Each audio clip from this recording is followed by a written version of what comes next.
all the people buried here in historic Hollywood Cemetery, including presidents, generals, and statesmen, few have had the impact of Dr. Walter Plecker. His stormy legacy continues today. My parents always made sure that we knew the story about what Walter Plecker had done and how it had affected our people. Plecker was a menace to Virginia Indians over many years. Well, Dr. Plecker was convinced that there was a need to purify the white race. He thought that he was preserving the Commonwealth of Virginia, that he was maintaining the United States of America, and most importantly to him, that he was protecting the white race. For 34 years, starting in 1912, Dr. Plecker was the director of the state's Bureau of Vital Statistics, carefully compiling birth and death records. Anyone who had one drop of other than white blood was listed as colored. They were mongrels, in his view. Plecker was relentless. With great energy, he compiled lists and wrote letters chastising whites who applied for marriage licenses with those Plecker thought were impure. There's no question that Plecker was incredibly aggressive about using the few prerogatives the law gave him to register people. He used those prerogatives really to threaten people, to coerce them. Dr. Plecker once boasted that he had a list of people by race that rivaled that list that was kept by Hitler of the Jews. Virginia Indians particularly felt his wrath. Quote, like rats when you're not watching, he wrote, they've been sneaking in their birth certificates through their own midwives. You know, we couldn't claim we were Indian. It was against the law to say we were Indian. What do we claim?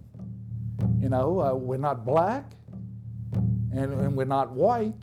That whole idea that you are not what you believe yourself to be. Whole groups of people who formerly were recognized among the tribes of Virginia simply disappeared from the records. They were no longer considered to be Native Americans or Indians as they were called. Their children were not recognized as members of the tribes, and they're living with that legacy right now. Plecker and his many supporters believed not only that races should never intermarry, they shouldn't even mingle. Strict segregation would last for generations. Blacks had to have their own schools and neighborhoods. So did Indians. This was the schoolhouse, and for a long time, up until 1908, the church. We blame Plecker, but he gave it to a very hungry audience. They ate it up. Indeed, Plecker was seen as a heroic figure in an era when genetic engineering was becoming mainstream. The eugenics movement was white supremacy cloaked in science. Its supporters were many and influential, from leading academics at University of Virginia to wealthy industrialists. We have to remember that in the 1920s, most people lived on farms. So people knew about livestock, they knew about growing corn, they knew about culling the herd and getting rid of the ones that weren't any good and keeping the ones that were the most sound. And so these ideas of animal husbandry were useful to people making biological arguments about society. There was a lot of cross-pollination between Virginia's movement and Adolf Hitler's quest for a master race. The Richmond Times-Dispatch editorialized in 1924 that racial intermingling would ruin the white man. Quote, once a drop of inferior blood gets in his veins, he descends lower and lower in the mongrel scale. That was the year the General Assembly passed the Racial Integrity Act, narrowly defining race and making it illegal for whites to marry anyone of any other race. Plecker wrote to the governors of the rest of the states, urging them to pass similar laws to save the white race. We have a law. There's a sterilization law that's passed in Virginia, upheld later in the United States Supreme Court, allowing some 60,000 plus people to be sterilized in institutions, 32 states all over the country. Well, we're trying to help them, Alice, and you too. You have your entire family sterilized. The Racial Integrity Act, which Plecker pushed, stood until 1967, when the appropriately named Loving case about an interracial couple led to a U.S. Supreme Court reversal.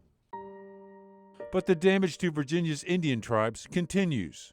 There are more than 560 federally recognized Indian tribes in the country, but none of Virginia's tribes, the ones that helped the settlers survive, have that crucial recognition, because Walter Plecker did everything he could to destroy evidence of their existence. I don't know that you can ever atone for the bad things that have been done, and we are people who believe in forgiveness, and humanity and brotherhood.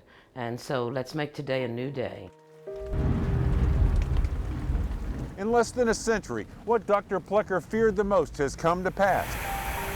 I'm sure that Dr. Plecker would be shocked to walk through a city like Washington, D.C., or for that matter, downtown Richmond, and see that there were people of different races walking hand in hand. It wasn't the world that he looked forward to. He really looked forward to a very different, much more restricted world.